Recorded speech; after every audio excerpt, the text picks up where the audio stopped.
right. Oh, whoa, whoa. Hey, what's up, everybody? Hey, Build, how's it going? That's all right. You got to applause. Yeah, that's such a warm welcome. Usually you have to say like, oh, that's all you got? And y'all didn't do that, and I don't know what to say now. It's kind of awkward. Hey, everybody. Welcome all of our skeptics to GitHub Copilot for skeptics who still think AI is overrated. You come to the right place. My name is Burke, and I work on the VS Code team. And I wanted to bring in one of the best developers and presenters that I know, and that person was not available. So this is... I saw that coming a mile away. Yeah. It's not an original joke. No, it's good. As will none of these be. So now listen, I know it's day 2. What time is it? It's 2 p.m., right? You got lunch in you. You're feeling a little drowsy. I understand that. And so what I want to do, let's just do a little exercise to get the blood flowing, all right? So here's what I want you to do. Everybody just stand up. And if you don't want to stand up, it's okay. Just stand up anyways. There we go. All right, now, what we're going to do is we're just going to kind of stretch. Be mindful of the person next to you, please. Please, no contact. We're going to take our arms out, bring them in. Right, okay, speed it up, speed it up, speed it up. Faster, faster, faster, fast. You're too kind. We haven't even started yet. Just sit, please, please. You're way too kind. This is peak Burke Holland. It's great. You're getting him at his best. This is the one time a year they give me a mic and I get to do whatever I want. It's amazing. All right, show of hands. How many of you in this room have thought at some point that maybe AI is a little overhyped? Show of hands. All right, so look around you. It's almost literally everybody, including us, right? Like, we have this thought all the time. You're like, is this the greatest thing ever? Or is this not anything at all? It's really hard to tell. And so, maybe you've heard an interview or two with some very shocking claims about what AI is going to do. And, I remember hearing some 12 months ago, someone said, yeah, AI is going to it's going to write all code at some point. And I thought the only way you could possibly say that is if you have never used AI to code. If you have, then you know that your job as a developer is safe. But we've come so far with AI in those past 12 months, and we're going to look at some of that cool stuff here today. But this session is for you, right? The skeptics, the people who have seen enough overhyped tech cycles that you're like, I know how this ends, man. Let's just get this over with. Can we please get to the end of this thing? So by the end, what we want to do here today is kind of show you some of the places where Copilot, we think, really stands up. And we're also going to show you places where we think it falls down. And we're going to do that by just doing the thing, right? And so what's great about this is that if all the demos fail, it's still a great session, right? Because we told you up front that that was the demo. All right. So by the end of this, you will either be a little less skeptical, maybe just a little more curious, right? Or you'll at least have some better reasons for why you're skeptical. So Damien, you've heard. Yeah, once or twice. AI is going to change everything, Yep. right? So you've seen this line probably more times than you can count. AI is going to change everything, right? Meanwhile,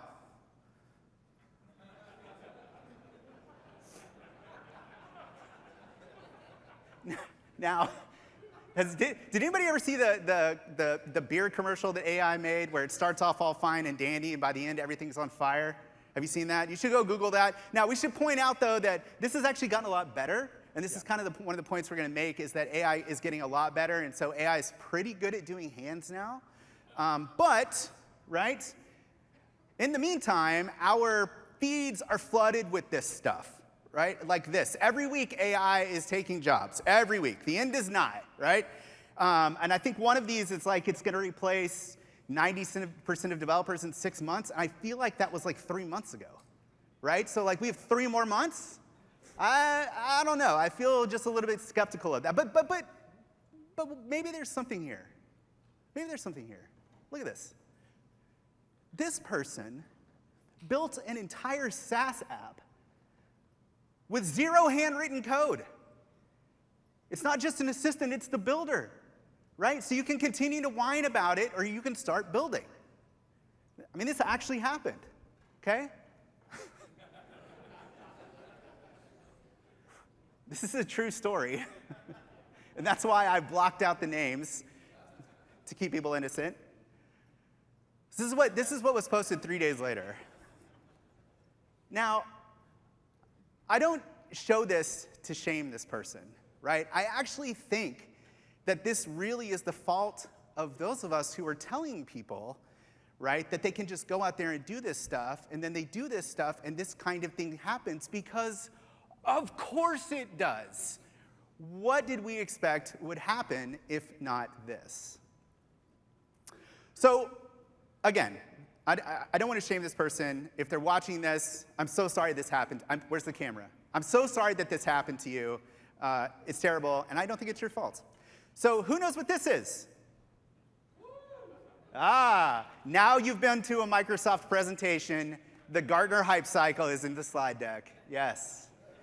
So this is the Gartner Hype Cycle, and if you've been around for 5 minutes, this makes perfect sense to you, right? The first time I saw this, I was like, that's the most profound thing I've ever seen in my life. So you have this moment in time that we call the innovation trigger. And this is the thing that sort of ignites everything. Now, for AI, what was it? ChatGPT, without a doubt, right? It came out of nowhere. Fastest growing app, I believe, in history, right? If that stat's wrong, I have no idea. I'm quoting you. Yeah, there we go. It is now. Now it's correct, right? And then we go up and we have the peak, what we call the peak of inflated expectations. And this is where we get these crazy claims about what AI might do. Now, the crazy thing about this, y'all, is that I keep thinking that we're at the peak of inflated expectations, and then I go to bed, and I wake up, and I'm like, oh, no, we're just 1 inch up that line, right? Like, we have so much further to go. But then what happens is, after that peak, at some point, we sort of realize that, maybe all of this isn't true, right? And so we fall into this, what we call the trough of disillusionment. And the trough of disillusionment is when we kind of become really sort of disappointed with what we were told versus what it actually does, right? This should make perfect sense. You've seen this happen so many times. And so what we want to do for you today is, if you are in this trough already, right? Like maybe you skipped the peak and you went straight to the trough, is we want to get you up just a little bit onto this slope of enlightenment and to the plateau of productivity, right? And that's that space where you're somewhere in between the, AI is going to do everything. We're all going to be living on a spaceship like it's the movie WALL-E, and I don't need AI at all, right? There's some middle ground there, and we just want to get you started in that direction. And so what we want to do for you today is we want to cover several misconceptions that people have about AI and coding, right? And I'm calling them misconceptions, but they're more like partial truths. And the reason for that is that there's some truth in every single one of these statements, and we'll try to call that out when we get there. So the first one that I want to talk about here is this one, which is that it's just autocomplete on steroids. Now, I feel somewhat responsible for this because I stood on this stage. I think it was actually this stage. Might have been this stage. In 2019 or 2021, and said those exact words. Now, the reason why we say that is because it's an explanation for how AI works, but it's a massive oversimplification, right? It's not the full picture. So yes, all LLMs are really doing is predicting the next logical word in the series. How many of you have heard this analogy before?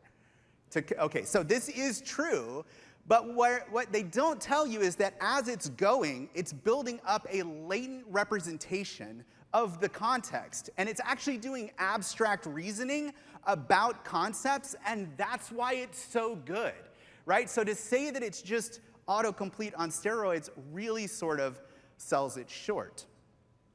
All right, so that brings us to our first demo here.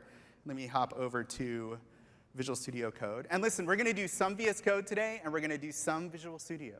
So don't worry, we'll hit them both. All right, so let's start here. And the demo that we usually do for people, like the canonical demo is, let's create a new file, and let's just call this string.ts. Now, is Matt Pocock in the room? Matt, are you here? I don't see his hand. Thank goodness. He's a TypeScript expert, and I was just about to tell him to look away while I do this, so he's not offended by my terrible coding.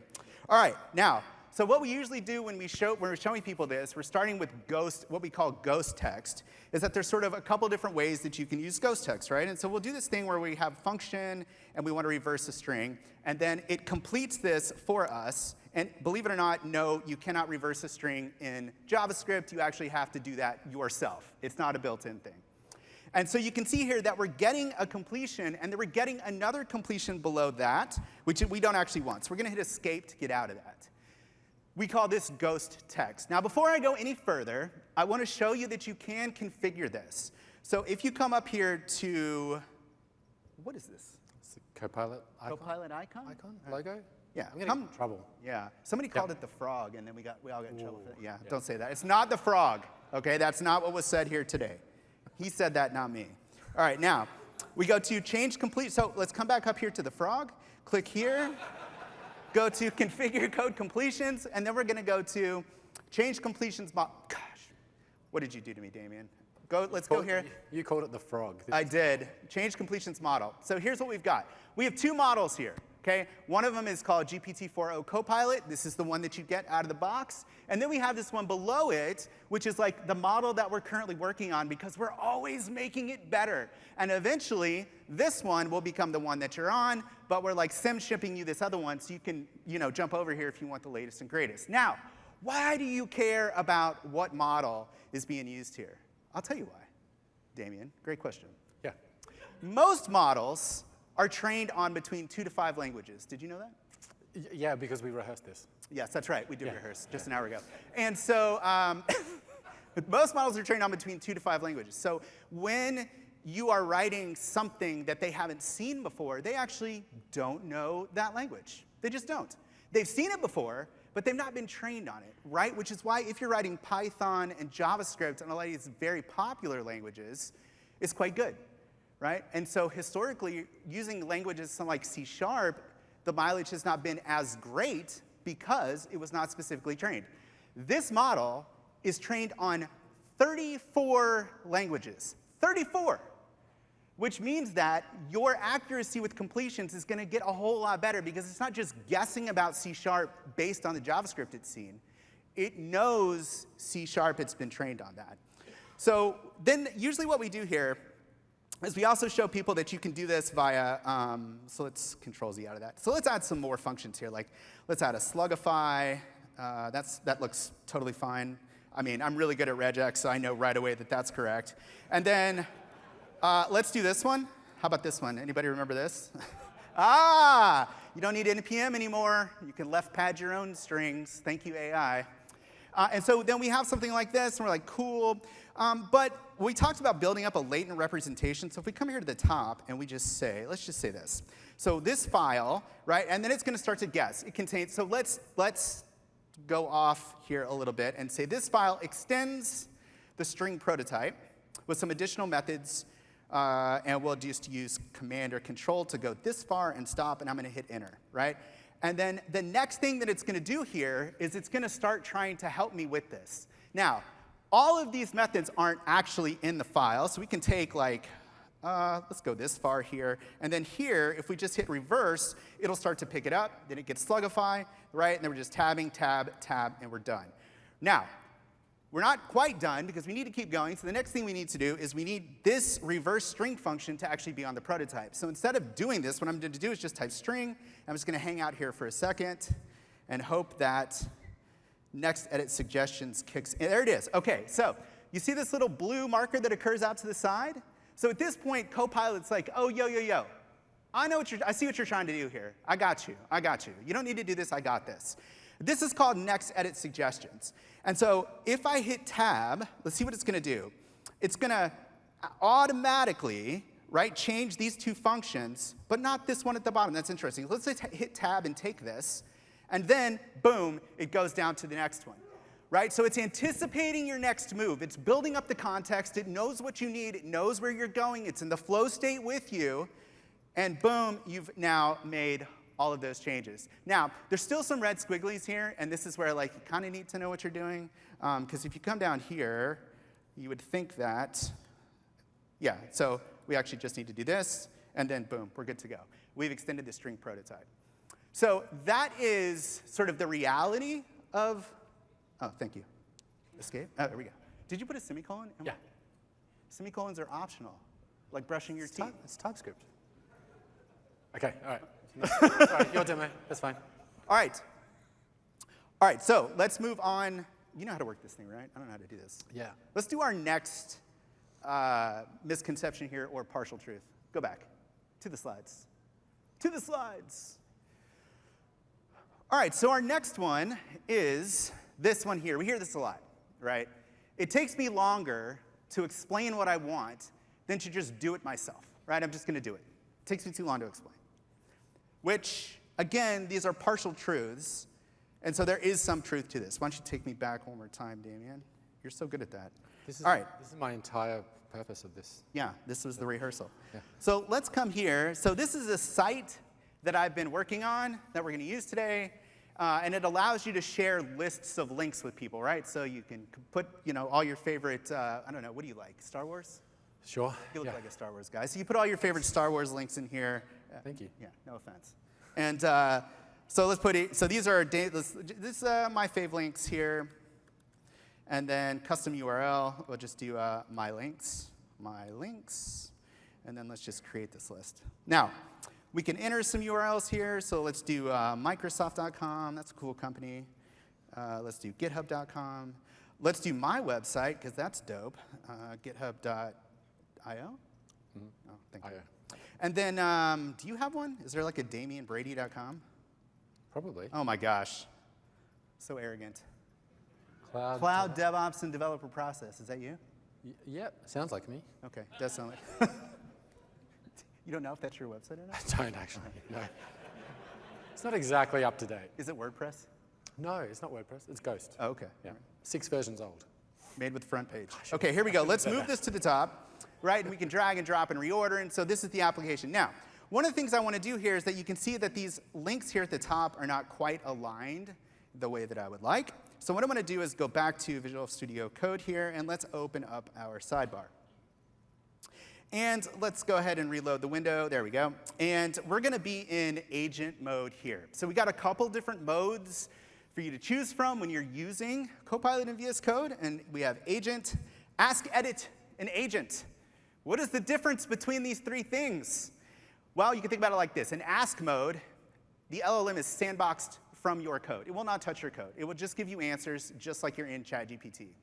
If you're in edit mode, then it will actually edit the code, but it will only edit the code, it will only do the thing you're doing right now. In other words, if you give it a bunch of files and you say, I want to refactor this, it will just work on those files. In agent mode, you can give it sort of vague requirements, and it will go gather the context itself and figure that out. So if you're in agent mode, and you come in here, and this is where this gets frustrating, is when you say, the header links are not right aligned. They should be. So at this point, you're like, why am I doing this, right? This is not what I want to do with my life. And so you don't actually have to do this. There is this little mic icon here. And when we click this, we can just do it like this. Hey there, little buddy. The header links are not right aligned, and I believe that I asked you to right align them the last time that we worked together. So if you could please go back and right align the links in the header, that would be great. Okay, thanks, bye. All right. So I know that talking to your computer is kind of weird. Like I was like, look, I became a developer not to talk to people and things, and now you want me to talk to things? That doesn't feel good at all. But you can see that it's much easier to describe what's in your head than to try to type it out. Just freeform it. Just get it out, put it in chat, and the LLMs are really, really good at trying to figure out what your actual intent is and what you're trying to do. Better than you think, right? It's actually better to just verbally vomit into that chat window and let the thing parse out what you actually want. And so you can see here what it's done. Let me zoom out just a tad.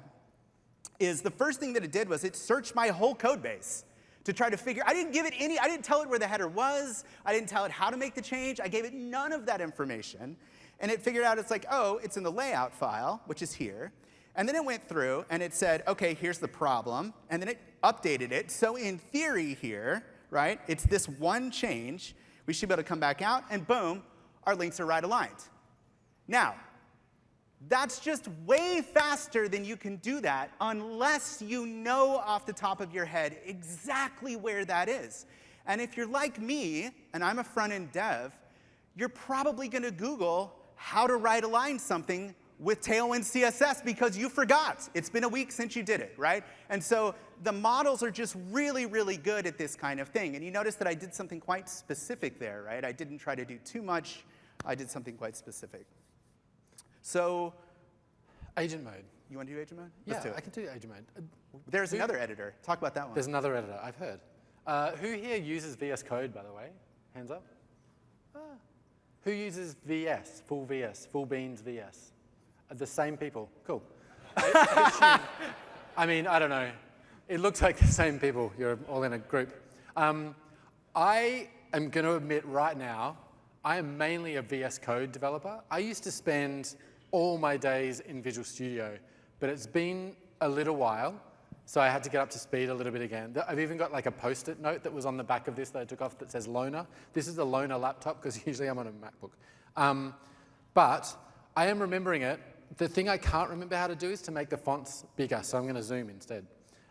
So this is a chat app. Let's run it. I remember this bit, the green thing. So we'll run the app. And you might notice, yeah, I made the mistake of trying to edit this myself to make it pretty. But obviously the green stuff didn't apply to the rest of it. So I like it. So this is actually one of the templates you can get for .NET. I think you can download it. Wait, it looks like that? No, it doesn't. It looks good. Mine doesn't. But it actually uses, this is not part of the talk, it actually uses GitHub models in the background to actually have a chat app that uses documents for looking stuff up and retrievals and that kind of stuff. So I can say things like, should I bring an umbrella? Oh, it's even got autocomplete. Camping. And it will go out and search the documents that it's got and even give me sources for where that's in. So this is pretty cool. It doesn't look great though. So Visual Studio also has agent mode. So you can see right up here, we've got our little, not a frog, we've got a little Copilot icon. And we have Copilot chat here. Now, down the bottom, we've got the same stuff, except it's ask and, I can't zoom while I'm doing this, I've just worked out, ask and agent mode. So they've kind of skipped the edit mode here because you have these big projects, it's going to go across your entire code base. So when I was working with this, just because it's been a little while, to find out what I needed to change, I stuck in ask mode for a bit and just said, where in this, and it's, oops, sorry, solution is the header. And what's great about ask mode, I could have also done this in agent mode, it would be okay, it'd search the files, it'd find what it needed. But it's using the entire solutions context. You can do the same in VS Code by doing workspace. Is workspace? It's code. Well, there is Codebase. workspace and there's codebase. Okay. But it's a little confusing. Okay. Codebase. Hashtag codebase. That's the answer. This is going well. Oh, there we go. Sorry. So it used a bunch of references. It looked up some things. It found the right files. It worked out where it is and said, OK, good. It's in the chat header, Razor. So I can just click on that link, and there's our chat header. Razor CSS page. Cool. So I use this as well to find my way around the code base. And like Burke was saying, it's built up this kind of semantic knowledge of where this stuff is and how it fits together, what files use other files, and it makes it really easy to find stuff when you're not familiar with the code base. All right, so I'm going to use agent mode here.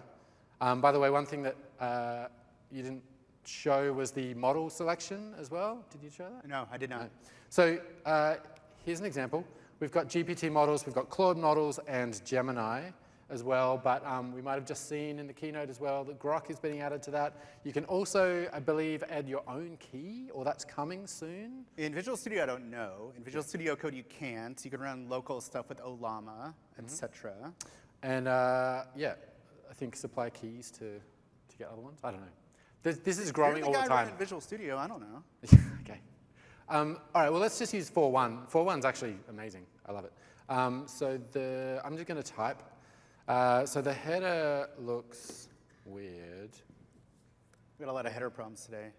Yeah, I do. I have a lot of head problems. How many people have like a favorite model?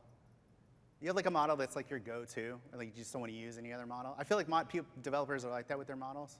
Like, where's my 4.1 people at? Who's like 4.1? Oh, wow, that's it? Really? Oh, no, it's too late. Claude. Claude, folks? Okay. 4.0? 3.5? GPT 3.5? What am I missing? Gemini? Gemini? A copy answer Gemini. What am I missing? There's so many. That was it. Okay, yeah, that's it. Anyway, so you get the same kind of behavior here, and we see the diff between the two sides. It's making changes like in, as we go. So what's really interesting about the way that agent mode works as well is it's not just responding to you by saying, here's a dump of the code that I'm doing. It's doing more. So in this case, you can see it's even building the application for me. I didn't ask it to do that, but it knows if it's going to get it right, it's going to need to build the application. Right? So it's built, it's succeeded, it looks like it's great. I'm just going to close that because we don't need to build. Great, looks good. I don't know what's going to happen, by the way, because obviously I'm not great at the front end stuff. That doesn't look much different at all. Oh, hold on. There we go. Hey! Hey, that looks so much better. That's way better.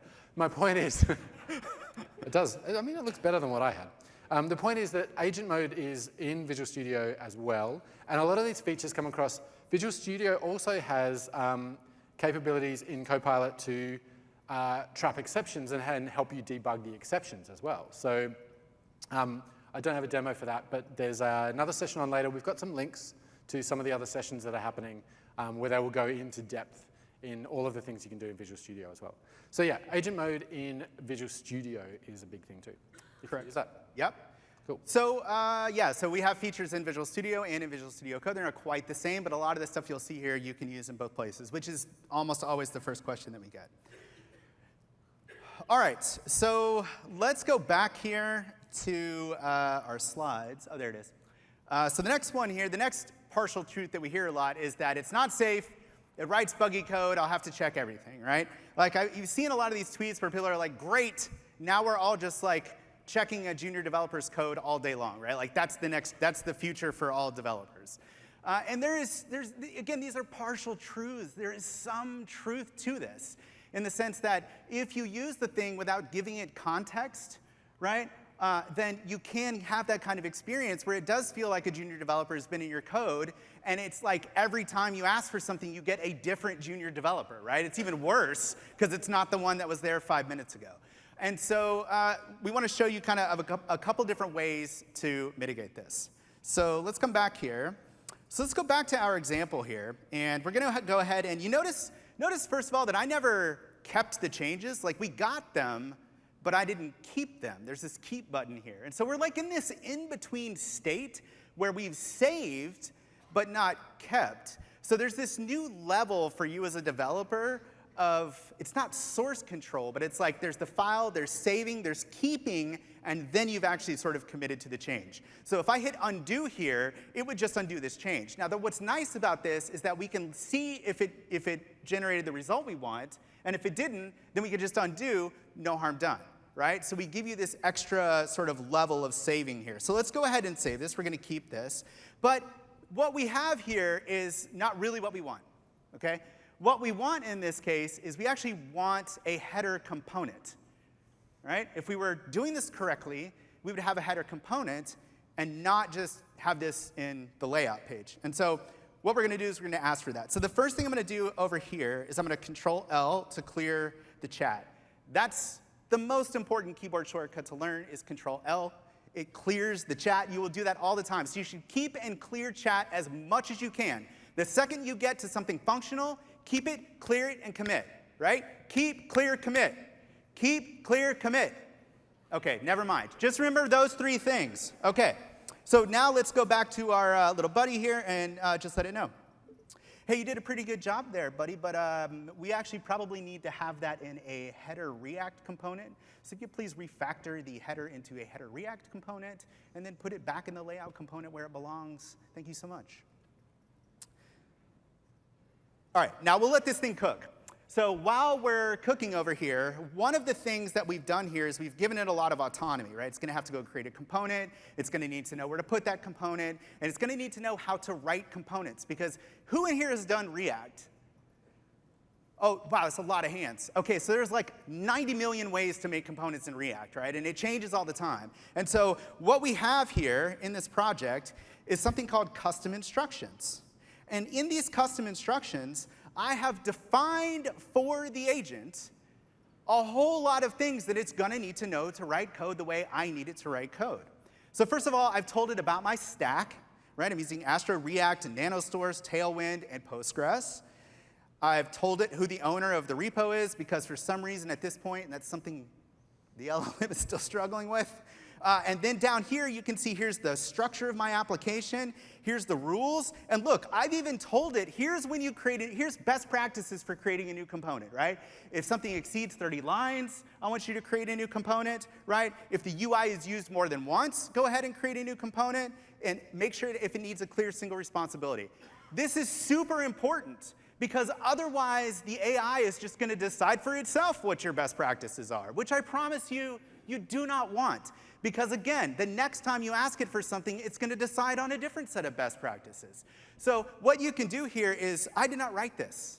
I generated this with Copilot by literally coming to a new file and saying, generate best practices for an Astro, React, Tailwind, and such, right? And then it sort of spits something out, and then what you do is you just sit here and you iterate with it until you get something that you want or that looks like your standards. Now, if you have, if you're not me and you have a business, I'm sure you probably already have these standards. You know what they are, and you can add them to your project here with custom instructions.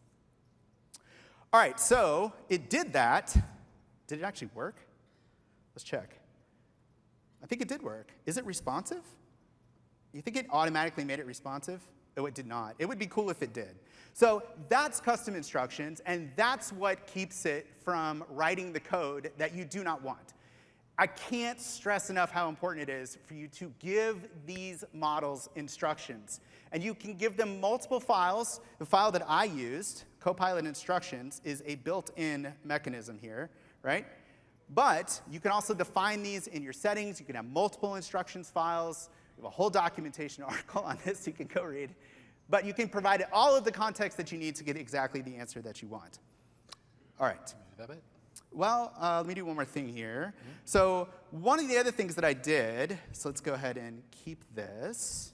So let's do this. So one of the other things that I did here was that I asked it, so I'll tell you what, let's get out of this. Let's go to our source control.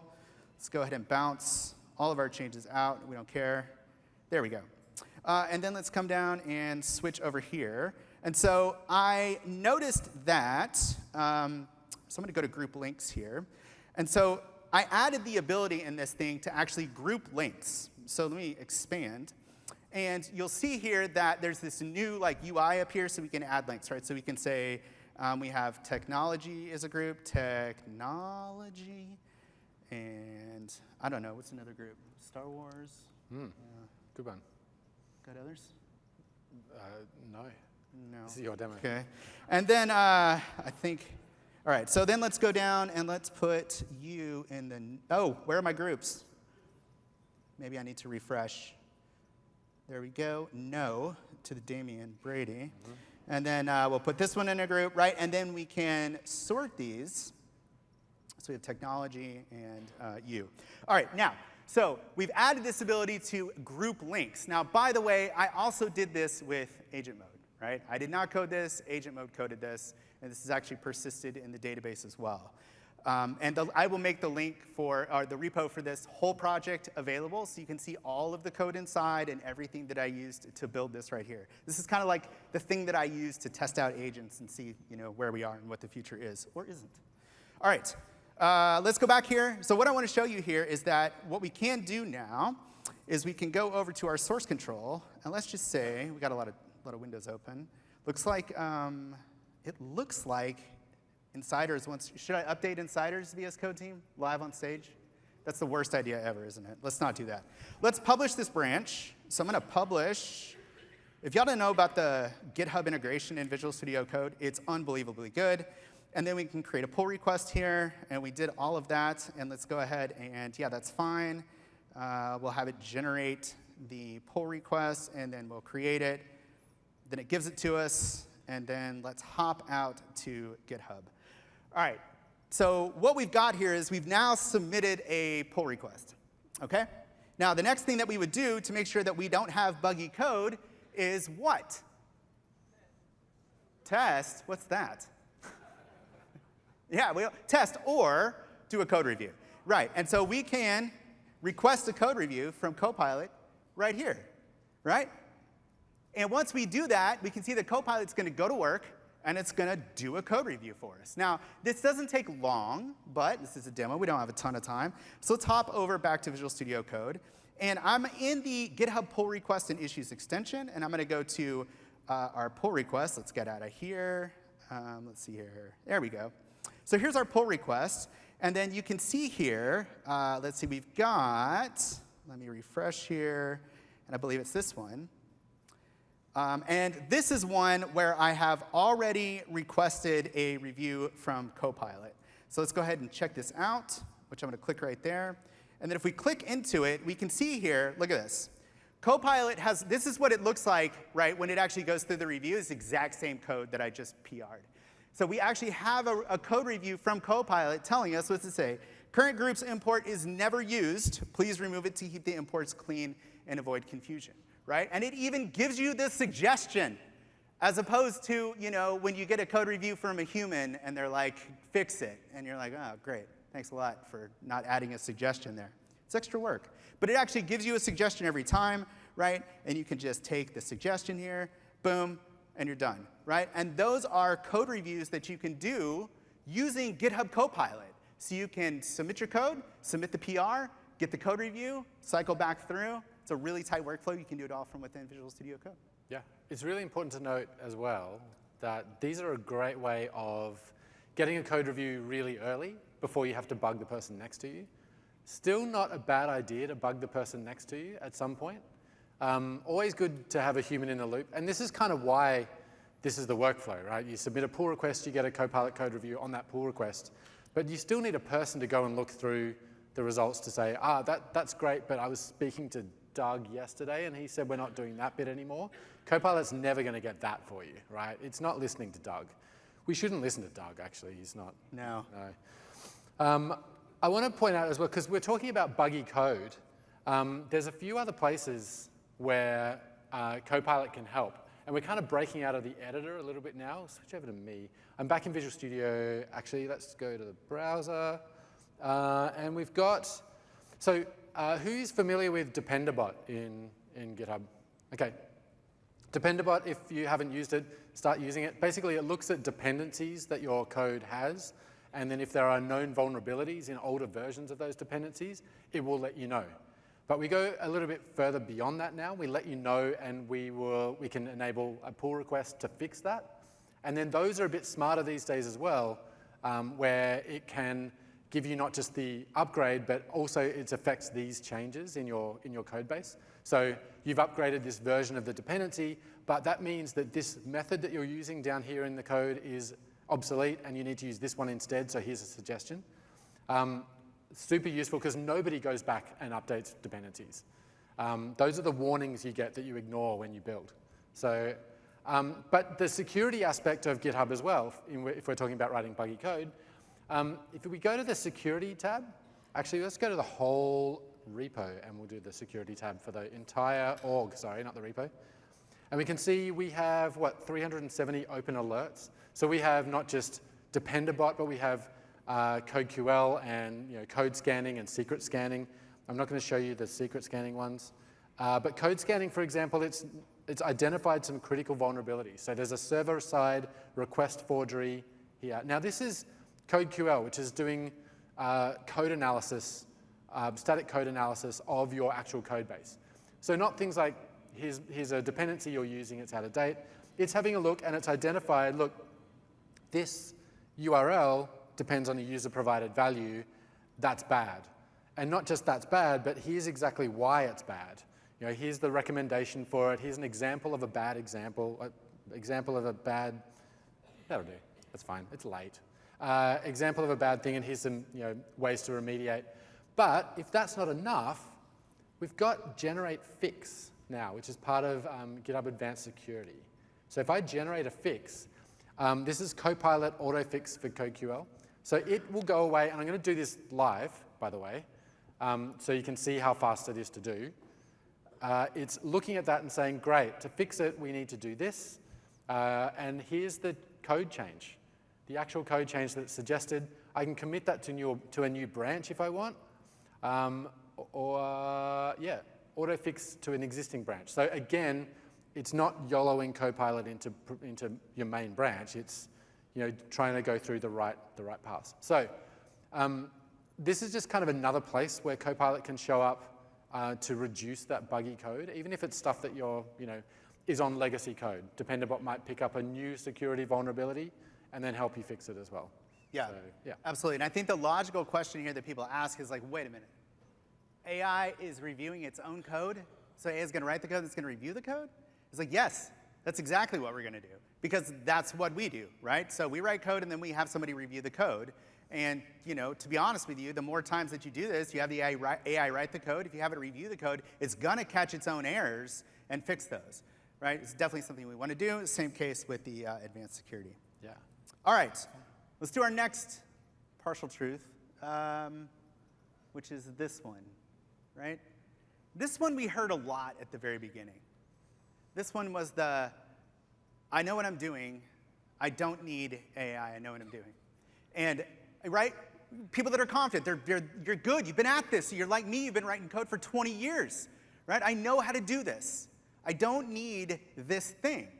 And I remember hearing that and thinking to myself, oh, that's so tragic because actually you get the most out of it, right? And then we see people who are new to coding who are using AI almost entirely, and I think, oh, that's so tragic, right? Because you're not learning the things that you're going to have to know. Because if the AI gives you a bad answer, how are you going to know? Right? You won't know. You'll just accept it, and then you'll go through these cycles of like, fix it, fix it, fix it, or you go to jail. I'll give you $100 if you fix it, right? Like that's become the solution to fixing things when you don't know what you're doing. So my grandmother is in the hospital dying, and she needs you to fix this, otherwise. Right. So like, there's all these like tricks you're supposed to be able to use. Like if you just say it right to the AI is like magically, oh, okay, right? No, that's not reality, and that's how you just can get in a cycle where you burn an hour and $500 in Azure Compute, trying to find a missing semicolon. You should spend $500 in Azure Compute. Yes, absolutely. All right. So it's also, I would say, as these AI tools progress and get more complicated, they started out as just ghost text, that you really need to know what you're doing with the tools, and when you do, kind of changes your workflow. And I want to show you what I mean by that. You kind of have to see this in action. So just stay with me here. I'm going to go back out to the site here, and I've added a link here, Battle.net. Anybody know what Battle.net is? Yeah? Who's your main? Who's your main? Shout it out. Who do you main? Who? Okay. What was it? Okay. I'm a Reinhardt main. Any other Overwatch players? Who do you main? Genji? Oh, man. We are not friends. All right.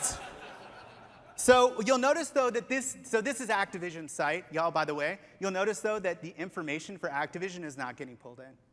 And the way that this works is we look at the Open Graph information. So I need to know a couple of things here as a developer, okay?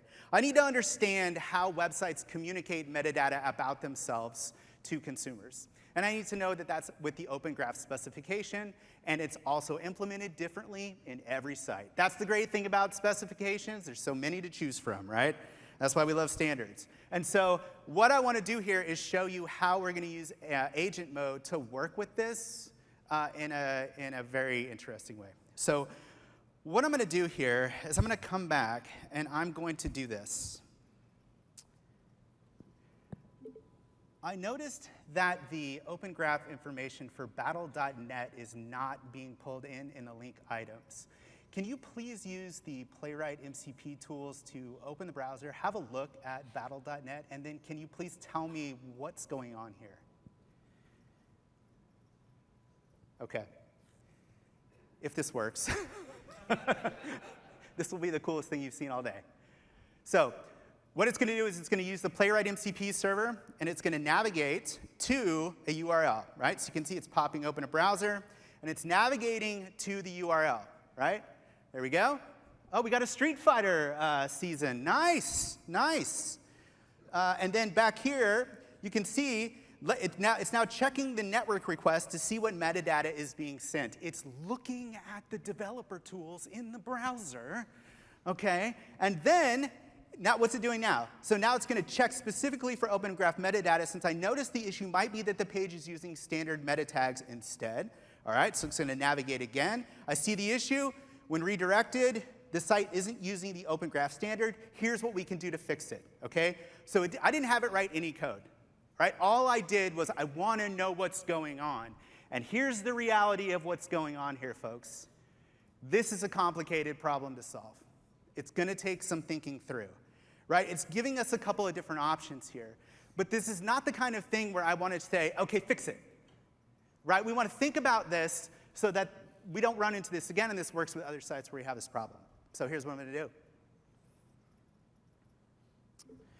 I see. So that looks a little bit complicated. I tell you what, can you go ahead and open a GitHub issue for this? Thank you.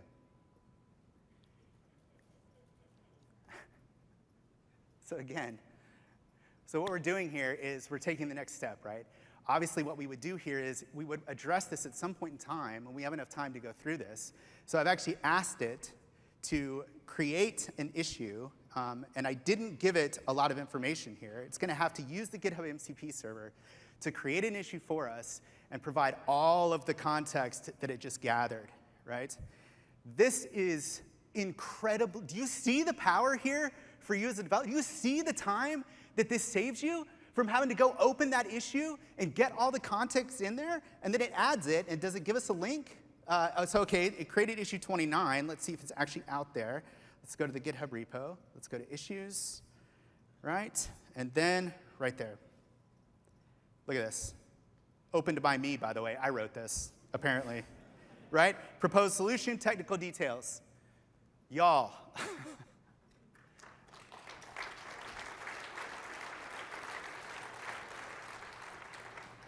This is what's coming. You can do this today. You just have to change how you think about what you're doing. Anything is possible, and especially with these MCP servers and the specification that we've got. So it's only useful if you don't know what you're doing. It's incredibly useful if you know what you're doing. All right. Last one. Here we go. It's just a fad.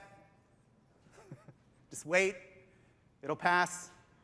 You know, it's like Beanie Babies. They're coming back, man. No, they're not. That box of Beanie Babies in your attic is worth nothing. It's fine. It's worth less than it was when you bought them. I'm keeping it. And he has a box of Beanie Babies, y'all. That's not a joke. I mean, the truth is I'm Australian. I didn't even know what they were until the first time I came here. So I bought hundreds. It's going to pay off. So yeah, you've seen a couple of things. The demos that we've shown on stage, mainly Burke has shown on stage. If you'd thought about them 5 years ago, they would have been magic. I mean, I remember back when identifying what was in an image was a pipe dream, or even the voice transcription stuff. That seems like it was just yesterday, right? That stuff hasn't become a fad. Like the voice transcription stuff, who speaks to their phone on a regular basis? Not to other people on their phone, that's weird, but speaks to their phone, right? Yeah, there's not many hands, I think everyone's tired. I do it all the time. Like I will ask it to set a reminder because I will forget things. But there is the thought, like this AI coding, it's just going to keep generating terrible code, and we're going to, people will lose the knowledge of how to write code, and it's going to be a fad. It's going to fade out. It's never as good as what we think it is. We've seen some of the ways that it can just speed up your workflow, and that is really the key here. But you might have seen in the keynote some of the newer things that we're showing as well. So the point I want to make here about it being a fad is that we're seeing AI pop up in more and more places in your developer workflow. And we're not just throwing AI at the wall and seeing where it'll stick. We're spending a bit of time to work out where it's going to provide the most value. What's really interesting is the ghost text that came in really early, like the OG Copilot, when the autocomplete on steroids, according to some people. When that came in, that was the result of a whole lot of research into what the best way of applying this technology might be, or whether it would even apply at all. So there's a team inside GitHub called GitHub Next, and they worked with Microsoft and OpenAI really early on with this technology.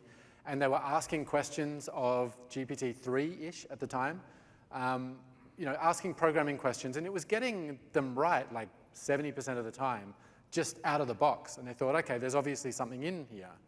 And so they tweaked it, and they worked on it, and they made it better and better until it was getting in the 90s. But the model that they were using, like the way they were behaving with it, was just not ideal. Like it broke you out of the workflow. You're in a chat somewhere else.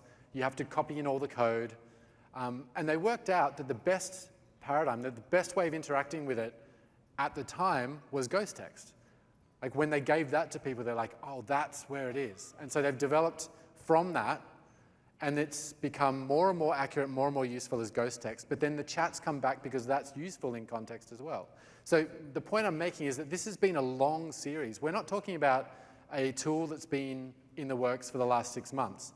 I think we're at 3 or 4 years since the start of Copilot, GitHub Copilot.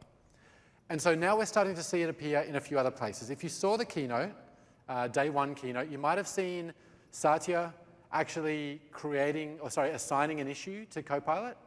Now that demo was written by me and my team, but it was 100% real. So what you saw on stage, him assigning that issue to Copilot, and then when Kadesha came up later and did her little turnaround to check on Satya's work, that was the actual code that Copilot wrote in response to the actual issue that Satya assigned to Copilot. So none of this is, smoke and mirrors and fakery. This is the website. This is actually the developer community website, and I purposely did not refresh this because it has been shipped. There was a human in the loop as well, so we looked at it and said those numbers that came up were a bit wrong. They were exact thirds of the sizes.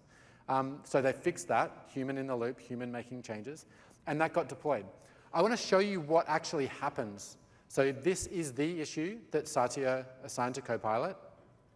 I'll zoom in a little bit. This is the actual pull request that Copilot added, and it's got the description that Kadesha kind of walked through. But then if we have a look at view session, we can see exactly what Copilot did to solve this issue. And what's really interesting, if you start using this, I would highly recommend just reading through this because it's fascinating. It's not just oh, right, you told me to change this file to do this. It thinks through the problem much like a human would, right? It's looking for the right file, so I'm going to help you implement it.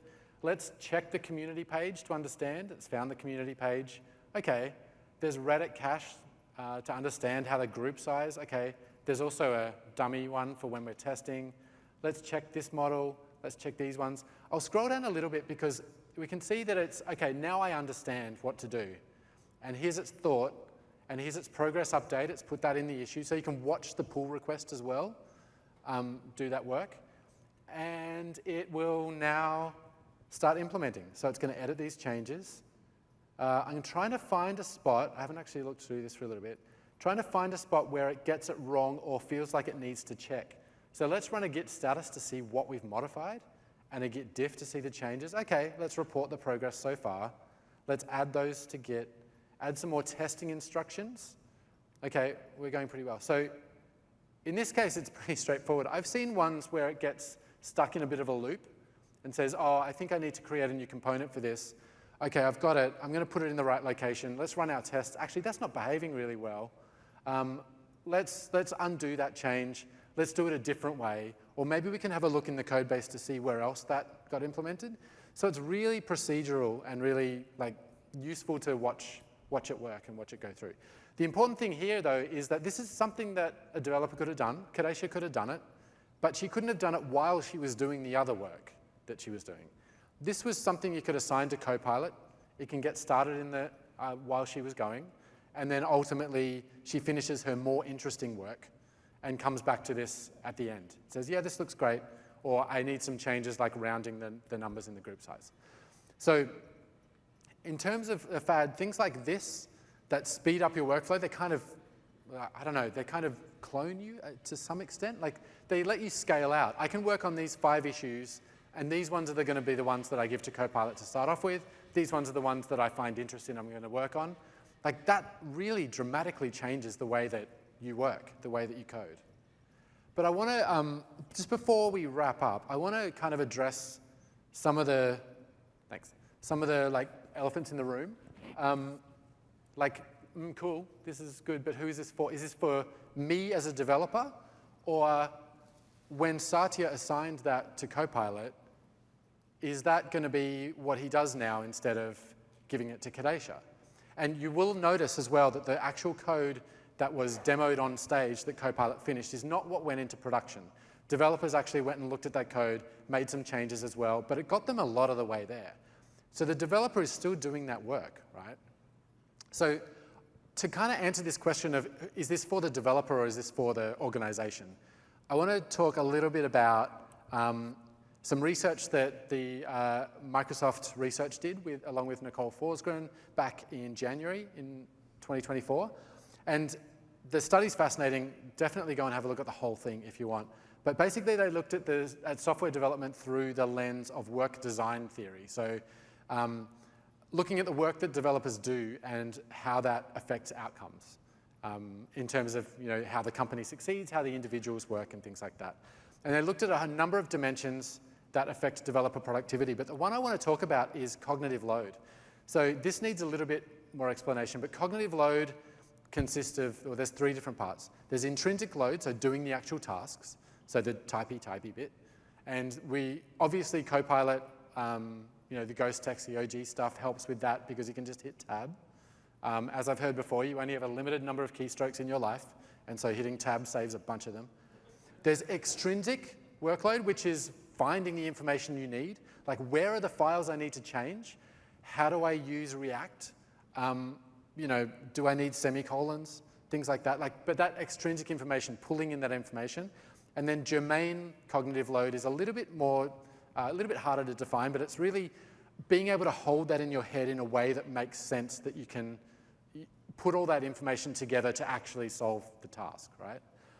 And initially, intrinsic load was kind of the main thing, and some extrinsic load. So you hit tab, and it's pulled in the information about, what the classes look like and what you should be doing next. And intrinsic load, it reduces that because you can just hit tab. But lately, we've been doing a lot more with germane load. So what that means is that you can ask questions, like I did, where in my project is this header? And it can pull in that information. So it's pulling in the information, it's sorting in a way that really responds to the task that you are asking for at the moment. So, can I move the header so it's aligned right? It finds the information, says, yeah, here's where it belongs. Or the perfect example is the BattleNet, right? What is going on here? And so it pulls in that information, gives it to you in a really concise format. It's done a lot of this for you. And what that means is you, as a developer, it is reducing the cognitive load, the amount of work you have to do to solve the task. It is reducing how much effort it takes to do things. And that is the entire point of these tools. They're not to replace you. They are to make all of these things that you have to do day to day easily, and more easier. More easier? Easier. Easier. You know what I mean. So increasingly as well, things like Copilot Coding Agent that Satya used on stage, where you just assign the whole thing to Copilot, it can pick up a lot of this and you get the result of at the end. But as a result of that, it's not just saying, yes, I implemented the thing for you, hit merge, and you're good. It implements it, it gives you its walkthrough so you can go and say, what did you actually do? And it gives you the summary in the description of the pull request so that you have all of this work that's been done, and you can speed up that processing time saying, oh, I see how you've solved this task. Yes, this looks right. It looks like you've forgotten something though, so I'm going to go and modify that. Or even leave a comment for Copilot and ask it to make that change for you. So I just want to make it clear that the benefit to this is to the developer who's responsible for that work, right? It is reducing the amount of effort that it needs, that you need to take to do the work itself. And as a result, for me especially, it's really freeing. Like, has anybody been deep in something and they've had a manager or a boss or somebody come up and say, hey, can you just drop what you're doing right now? I need a report that says this. And you have to drop all that work and go and work on that report. I've had that so many times in my career. If I could just assign that to Copilot and then come back later when it's probably mostly done, I can keep doing the work that I'm doing, right? Or something's more interesting than I thought. And so I'm going to do that task and leave the other ones to Copilot. So just coming back to this hype cycle, right? If you're in this trough of disillusionment, hopefully what we've shown you is a bunch of different things that can slide you up that ramp of like, okay, I can be more productive with these tools now. You know, it can do some of the boring work for me, and it can let me do the things that I'm interested in, right? Now we're at time. I'm going over. You're over. I'm over, yeah, I know. Somebody was doing a whole lot of demos at the start. It was really frustrating. There are related sessions though, and there's a lot on. Some of these may be in the past, but everything's recorded, I believe. It's too late now. Yeah, that is something Copilot cannot help you with. So I'm going to leave this up for a little while. We'll be around for a few minutes afterwards. Yeah, we'll be around, and go to the next slide so they can rate it. Oh, yeah. Because we want to know what you think. So thank you so much for coming. We really appreciate you being here, and hopefully you're a little less skeptical after this. Please do rate the session. Please do rate the session. If you enjoyed the session, I'm Burke. This is Damien. If you hated it, I'm Damien. And that's Scott Hanselman. Thank you, everybody.